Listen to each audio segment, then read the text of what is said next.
बीड शहरात पेट्रोलचा तुटवडा, पंपावर वाहनधारकांच्या लांबच लांब रांगा. बीड प्रतिनिधी.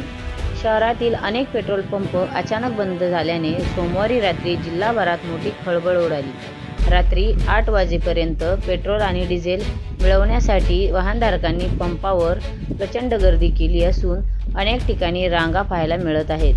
गेल्या काही तासांपासून बीड शहरातील प्रमुख पेट्रोल पंपांचा साठा संपल्याने नो स्टॉकचे फलक झळकले. यामुळे प्रवासासाठी निघालेल्या आणि दैनंदिन कामासाठी वाहन वापरणाऱ्या नागरिकांची मोठी गैरसोय होत आहे. पेट्रोल मिळेल या आशेने नागरिक एका पंपावरून दुसऱ्या पंपावर धावपळ करत आहेत.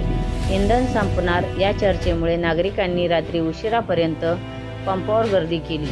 काही ठिकाणी रांगांमुळे वाहतुकीची कोंडी पाहायला मिळाली. अद्याप अधिकृतपणे पुरवठ्याबाबत स्पष्टीकरण आलेले नसले तरी साठा संपल्याने ही स्थिती निर्माण झाल्याचे प्राथमिक चित्र आहे.